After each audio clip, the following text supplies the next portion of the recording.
राम राम। प्रथम गुरु को सिमर के फिर ध्याऊं गणेश, सिमरू माता शारदा कंठ करो परवेश। एक बात मुझे मेरे गुरु जी द्वारा समझाई गई थी कि ज़िंदगी में आप जो भी कर्म करोगे ना, उसका फल आपको मिलेगा ही मिलेगा।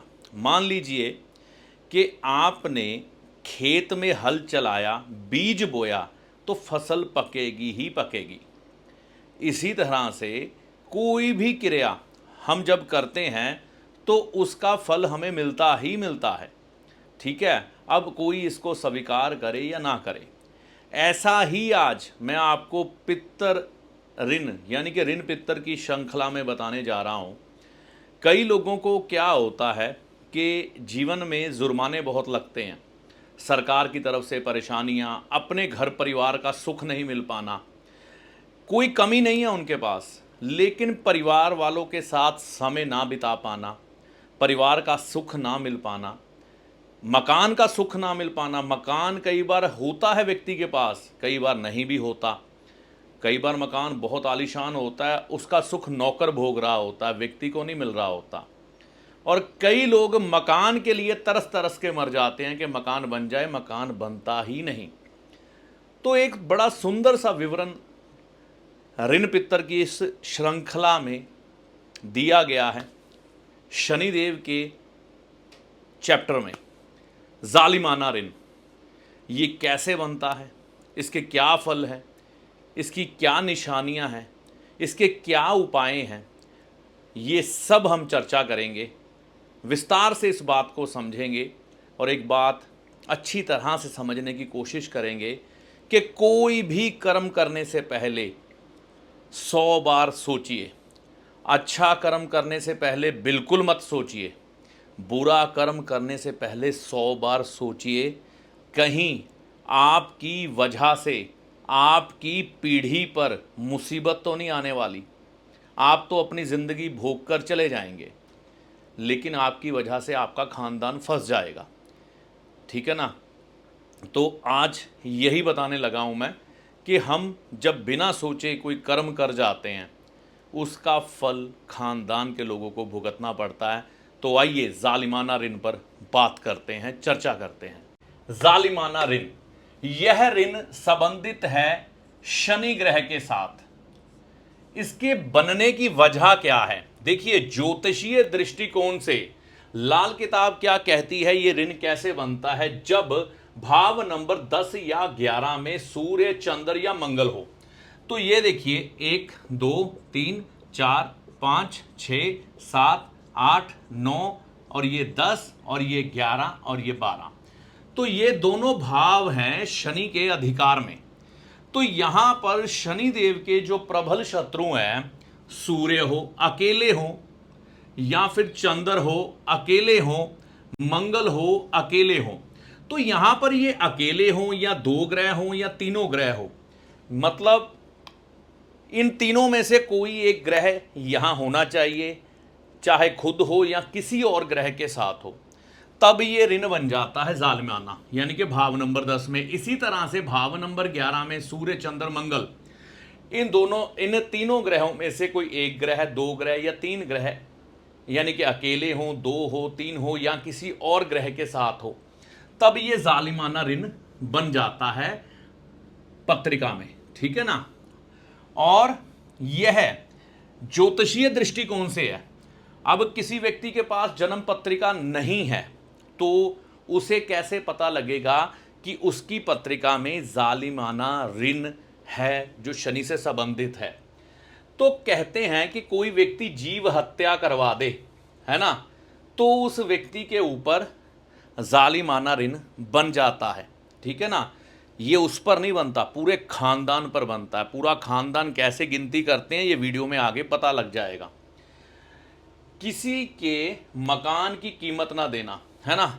मान लीजिए किसी का मकान धोखे से हड़प लेना, या उससे जिस भाव पर सौदा किया गया है वो भाव पूरा ना देना, उसका पैसा ही ना लौटाना, तब ये ऋण बन जाता है।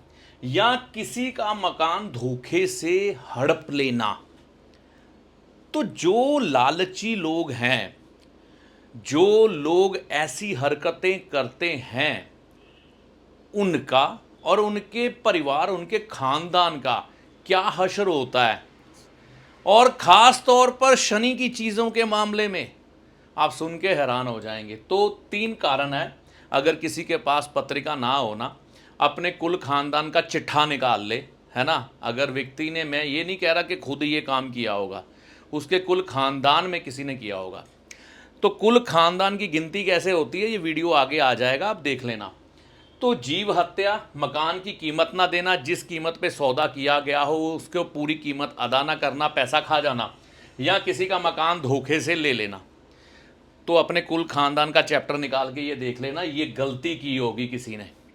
और एस्ट्रोलॉजिकल तौर पर यह पता बताएगा आपको कि ये ग्रह यहाँ पर है, तो सीधी सी बात है भैया कि आपके खानदान में से ये काम हुआ पड़ा है। अब इसकी निशानियां और कष्ट क्या बनेंगे, देखिए कि अब लोग ना कहते हैं कि दक्षिण के मकान में मत रहो, ठीक है ना। अब कई लोगों को दक्षिण का मकान माफिक ही नहीं होता, है ना। तो कई बार शनि यहाँ पर खाना नंबर 11 में हो, व्यक्ति को बोला जाता है दक्षिण के मकान में ना रहें। राहु अष्टम भाव में हो, दक्षिण के मकान में ना रहें। तो यहाँ पर उन्होंने ये नहीं कहा कि ग्रह चाल, है ना। तो यहाँ पर एक बहुत बड़ा सबूत मिला है कि व्यक्ति के जीवन में क्या होगा, उसका मुख्य द्वार दक्षिण में होगा। दक्षिण में मुख्य द्वार होने का मतलब है कि यम का सीधा आप पर पहरा। तो अब कई लोग कहेंगे कि दक्षिण में रहने वाले लोग भी तो हैं। देखो भाई, देश काल और परिस्थिति के अनुसार और आपके कर्मों के अनुसार ज्योतिष शास्त्र चलता है। जैसे कर्म होते हैं वैसे भुगतान होते हैं व्यक्ति के, ये बात याद रखिए, बचता कुछ भी नहीं है। जो कर्म करोगे, मैंने खराब से खराब वास्तु वाले घर में लोग तरक्की करते हुए देखे हैं, और बढ़िया से बढ़िया वास्तु करवाने के बाद, 1 नंबर का वास्तु करवाने के बाद लोग जमीन पर आते हुए देखे हैं। यानी कि हर चीज असर तब करती है जब आपके कर्मों की शुद्धि हो, और कर्म बड़े सोच समझ कर किए जाते हैं। आप अकेले अपने कर्मों का फैसला नहीं करते, आपके कर्मों का फैसला करने वाले आपके परिवार के ही लोग हैं, ठीक है ना। तो वो भी आपका बेड़ा गर्क कर सकते हैं और आपका भाग्य भी बना सकते हैं। तो यहाँ पर मुख्य द्वार दक्षिण में होना, यानी कि दक्षिण में जब द्वार होगा तो व्यक्ति की सेहत खराब हो जाएगी, उसे आर्थिक परेशानियां आएंगी, कोई ना कोई झंझट जीवन में चलता ही रहेगा, घर की स्त्रियां बीमार रहेंगी, ठीक है ना। दूसरी निशानी क्या होगी, किसी बे औलाद से लेकर मकान बनाया गया होगा। यानी कि इस व्यक्ति की निशानी होगी, एक तो घर दक्षिण दिशा में होगा, और दूसरा किसी बे औलाद से लेकर मकान बना लिया गया होगा, मतलब प्लाट ले लिया गया होगा, फ्लैट ले लिया गया होगा, या बना बनाया मकान ले लिया होगा, ऐसे व्यक्ति के जिसके आगे औलाद ही नहीं है। परेशानी क्या आएगी, कामकाजी परेशानियां। ऐसे परिवार में कामकाजी परेशानियां लंबे समय पर चलती रही होंगी। इस घर के जो लड़के होते हैं खास तौर पर, है ना, वो कमाने के समय में सही तरह से कमा नहीं पाएंगे, उनकी बेकदरियां हो जाएंगी, जीवन में अच्छी उन्नति नहीं हो पाती उनकी, ठीक है ना। डिग्री होते हुए भी कई बार कुछ नहीं मिलता। रास्ता या कुआं छत कर मकान बनाया गया। अब देखिए, रास्ता क्या होता है, लोग क्या करते हैं कई बार ना, मकान बनाते हुए थोड़ा सा सरकारी जगह पर कब्जा कर लेते हैं, चाहे इतनी सी ही जगह सरकारी को अपने अंदर कर लिया, ईंट लगा के रास्ते में मकान बना लिया। तो ऐसी परिस्थितियां देखने के लिए मिलेंगी। कुआं या छत, है ना, कुआं छत कर, अब देखो कुएं है नहीं, म्यूनसिपाल्टी के पानी आते हैं लोगों के घरों में। तो समय के साथ साथ कई चीज़ें बदल जाती हैं, लेकिन ये नहीं है कि ये गलत है। ऐसा हो सकता है आप जिस मकान में रह रहे हों वहाँ पर पहले कुआं होता हो, पानी निकलता हो, उसके ऊपर मकान बन गया, क्योंकि वह पुराने समय की बातें होगी। आज के समय में शहरों में तो ये संभव ही नहीं है, लेकिन ये लाल किताब 1952 की फाइनल है, तो वहाँ से चलती आ रही चीज़ें हैं, या उससे भी पहले शोध होता आया है, तो उस समय ये चीज़ें थी। लेकिन आज के समय में बाकी तो सब घटित हो रहा है ना। तो एक निशानी तो दी नहीं है लाल किताब में, लेकिन लिखी है तो मैंने बताई है, ठीक है ना। तो कुआं छत के उसके ऊपर मकान बना लिया गया होता है, मतलब कुएं को भर दिया, बंद कर दिया, उसके ऊपर मकान बना दिया। अब या कहते हैं क्या परेशानियां होगी, पुलिस या महकमी अफसरों से झगड़े होंगे, पुलिस के साथ कोई ना कोई विवाद या किसी ऐसे डिपार्टमेंट के लोगों से विवाद हो जाता जहां पर जुर्माने लग जाएं, ऐसा देखने में आता है, अफसरों से झगड़े हो जाएं। मैं एक व्यक्ति को जानता हूं, उसकी ये ग्रह चाल थी, उसका ना अपने पड़ोस में ही एक्साइज वाला उसका एक पड़ोसी था, उससे झगड़ा हो गया। उस व्यक्ति ने उसकी वो धुआं निकाला, उसके दे रेड पे रेड, जुर्माने पे जुर्माने लगवाए। तो ऐसी चीज़ें हो जाती हैं, पड़ोस में भी हो सकते हैं, ठीक है ना। मकान का आराम नहीं मिलता। मैंने पहले ही कहा कि व्यक्तियों के अच्छे अच्छे मकान बने होते, लेकिन अपने मकान का सुख नहीं भोगते। कई लोगों के मकान नहीं हैं, उनको मकान मिलता ही नहीं सारी ज़िंदगी। तो ये चीज़ है कि मकान होते हुए भी मकान नहीं मिलना, आराम नहीं मिलना, नौकर ने उसका सुख भोगना, और कई लोगों को मकान नहीं मिलना, परिवार का सुख नहीं मिलना। तो ये चीज़ें हैं। तो ये जालिमाना ऋण के कारण सब कुछ उत्पन्न होता है। और इस ऋण का निवारण आप जानते हैं, सिर्फ मछलियों को खाना खिलाकर। मछलियों को खाना खिलाओ और आपका ऋण पित्तर खत्म। कमाल है। लाल किताब ने आपका पश्चाताप कितने आसान ढंग से दे दिया ज्योतिष में। तो इससे बड़ी महानता ज्योतिष के ग्रंथ की क्या हो सकती है कि व्यक्ति ने इतने बड़े बड़े घिनौने पाप किए हो, किसी की हत्या की हो, किसी की मकान की कीमत ना दी हो, किसी का मकान धोखे से ले लिया हो, और मछलियों को खाना खिलाओ और मुक्ति। लेकिन इसमें एक चीज़ है, पश्चाताप की भावना आपके अंदर कितनी है, और आप अपनी उस की गई खानदानी गलती के प्रति कितना ईश्वर के आगे हाथ जोड़कर माफ़ी मांग रहे हैं, पश्चाताप की अग्नि में जल रहे हैं और ये कष्ट भोग रहे हैं, ठीक है ना। तो मैंने तो यहाँ तक देखा है, जालिमाना ऋण में कई लोगों को तो बच्चों का सुख नहीं मिलता, मेल चाइल्ड नहीं होते। मैंने देखा है कई बार ये ग्रह चाल हो, ऐसा भी होता है, ऐसा भी होता है। कुछ अपने पर्सनल एक्सपीरियंस बता रहा हूँ। कई लोगों के बच्चे ऐसी स्थितियों में मैंने नशेड़ी बनते हुए देखे हैं, ज़िंदगी में वो कुछ कर ही नहीं पाते। एक समय पानी के बुलबुले की तरह वो ऊपर उठते हैं, बाद में ठुस, उठते ही नहीं सारी ज़िंदगी। ये मेरे पर्सनल एक्सपीरियंस है, ये किसी ज्योतिष शास्त्र में नहीं लिखा। अगर कोई विद्वान ज्योतिषी ये वीडियो देख रहा है तो आजमा के देख लें, ये चीज़ें निकलेंगी। तो कहने को दसम भाव में मंगल बहुत बढ़िया, उच्च का, लेकिन क्या कर रहा है, जालिमाना ऋण बना रहा है। तो देखने में इस तस्वीर बड़ी खूबसूरत आती है नज़र, लेकिन उस तस्वीर को बनाते हुए क्या क्या घटित हुआ है, इससे हो तुम बेखबर। तो हमें ये समझना है कि ये सब घटनाएं हमारे जीवन में घटती है। तो अब इसका उपाय क्या दिया गया है पंडित जी ने। लाल किताब के महान रचयिता जिन्होंने लाल किताब लिखी है, जिसकी वजह से लोगों की ज़िंदगी में सुख आ रहे हैं, वो कहते हैं 100 अलग अलग जगह की मछलियों को एक ही दिन में खाना खिला देना, ये है इसका उपाय। अब आप सोचें कि आप 100 मछलियों को एक दिन में खाना खिला दें और ये दोष खत्म हो जाए, ऐसे नहीं। इसकी बिल्कुल एक प्रक्रिया है। इस प्रक्रिया को समझने के लिए पहले आपको फैमिली ट्री यानी कि कुल खानदान के कॉन्सेप्ट को समझना होगा। उसको समझने के लिए पहले ये वीडियो देखिए विस्तार से। महत्वपूर्ण बात, कुल खानदान में जो लोग जीवित होंगे सिर्फ उनकी गिनती करेंगे, और ख़ानदान में जैसे परदादा की परदादी हो गई, दादा की दादी हो गई, पिता की माता हो गई, आपके पिता हुए, उनकी जो धर्मपत्नी है वो आपकी माता हो गई, और आपकी पत्नी हो गई, इनके ख़ानदान की गिनती नहीं करेंगे, ठीक है ना। सिर्फ इनकी गिनती करेंगे, यानी कि परदादी की, दादी की, माता की, पत्नी की, इनकी गिनती होगी, लेकिन इनके ख़ानदान की गिनती नहीं होगी। बड़े आराम से बताऊंगा, समझिएगा। सबसे पहले शुरू करते हैं परदादा परदादी से। कई जगह भारत में परदादा परदादी जिंदा होते हैं, इसलिए मैं ले रहा हूँ। तो आगे चलता हूँ दादा दादी। अब यहाँ पर दादा के भाई और भाभी, जितने भी भाई होंगे दादा के, वह सब लेंगे और उनकी पत्नियों को लेंगे।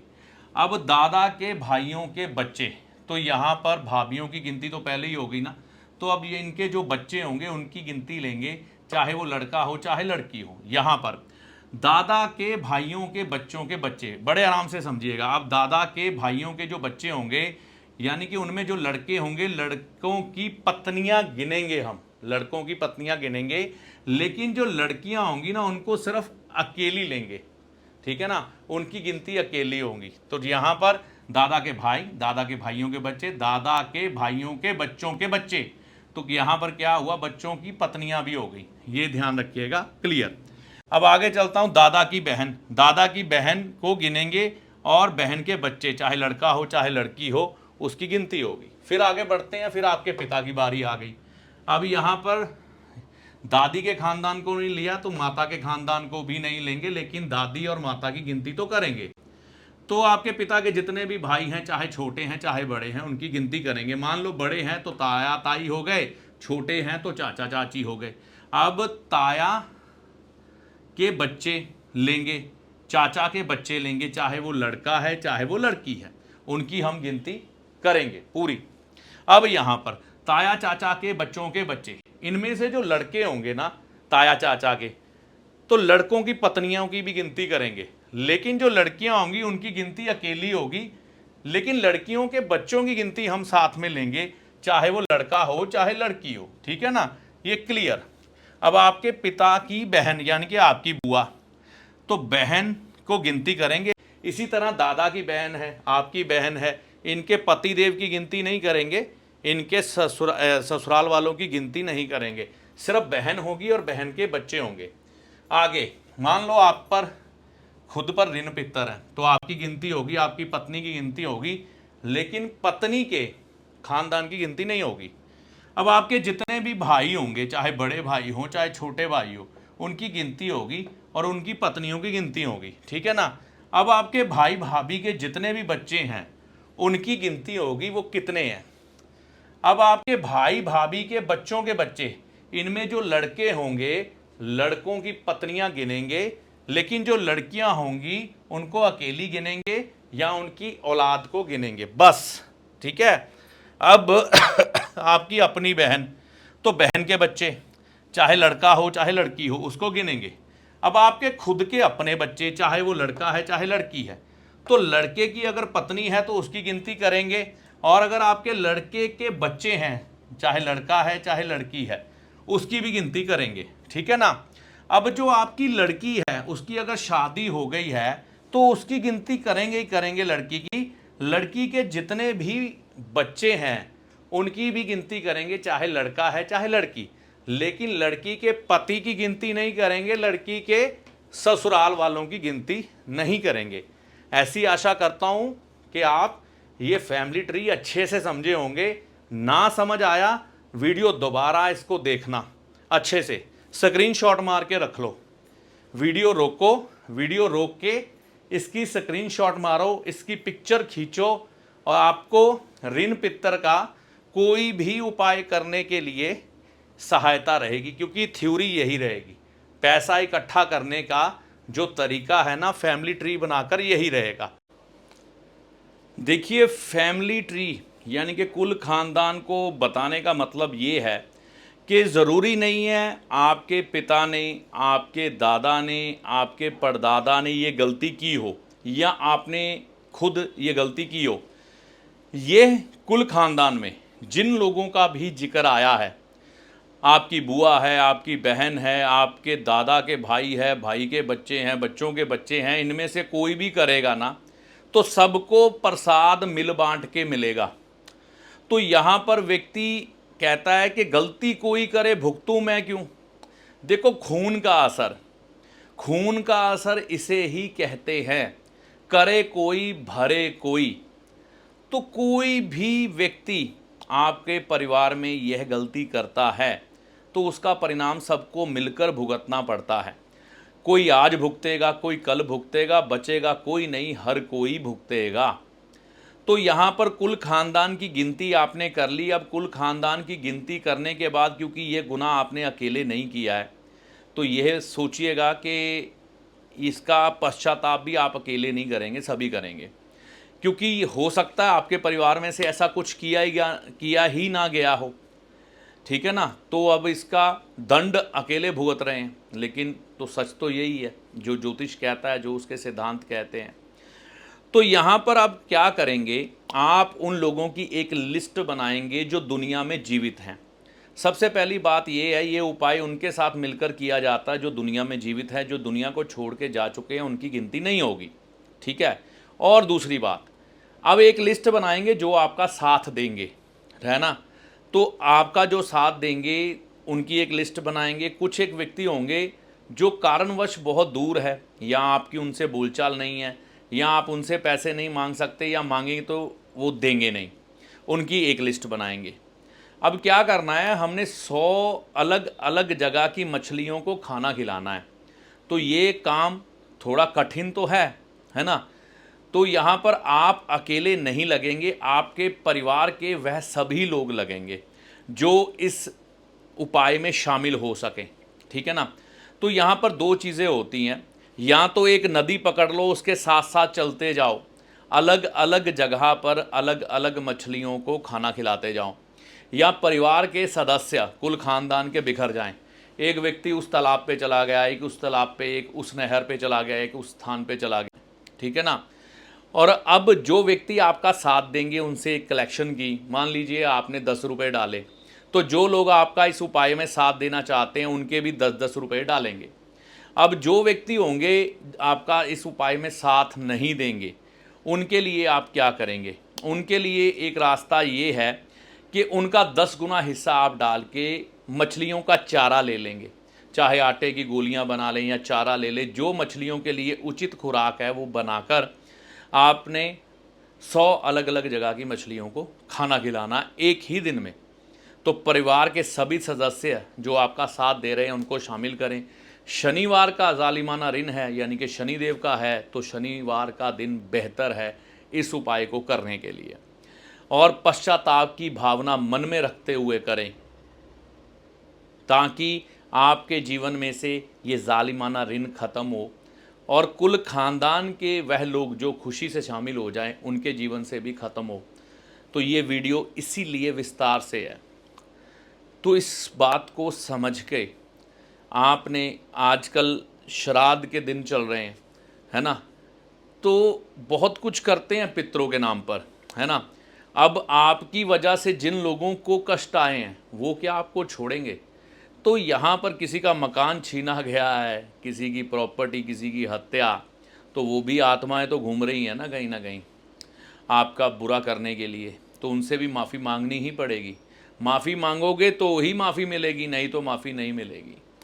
तो इस चीज़ को समझ के चलें कि जीवन में हर एक जो कार्य क्रिया की जाती है ना, उसकी प्रतिक्रिया ज़रूर होती है, लेकिन हम कर्म करते हुए इन बातों का ध्यान नहीं रखते, आँखों पर पट्टी बन जाती है, लेकिन जब मुसीबत आती है फिर सल्यूशन नहीं मिलते। तो आप आज इस बात को बहुत बेहतर ढंग से समझ और जान गए होंगे, और इस उपाय को करिए जो आपके परिवार के लोग आपके साथ शामिल होकर इस ऋण से मुक्त होना चाहते हैं। एक ही नदी के किनारे चलते हुए अलग अलग जगह पर मछलियों को खाना खिलाएं, 100 स्थान गिन लें, या फिर 100 अलग अलग स्थानों पर जाएं, तो ऐसा कर सकते हैं। विकल्प यही है कि एक नदी के किनारे चलते जाएं, चलते जाएं, चलते जाएं। कम से कम दिन में 30-40 किलोमीटर का सफ़र तो तय करें ना। पश्चाताप आपका झलके, पसीना निकले, माफ़ी मांगें, तो ही ये सब कुछ हो पाएगा। तो इस वीडियो में दी गई जानकारी जालिमाना ऋण जो कि शनिदेव का है उसके ऊपर आधारित थी, और इसका लाभ आपको शनिदेव की कृपा से ही होगा, क्योंकि उनसे जुड़ा हुआ ऋण है, और माता रानी की कृपा से इस वीडियो में दी गई जानकारी का लाभ होगा। जय माता दी।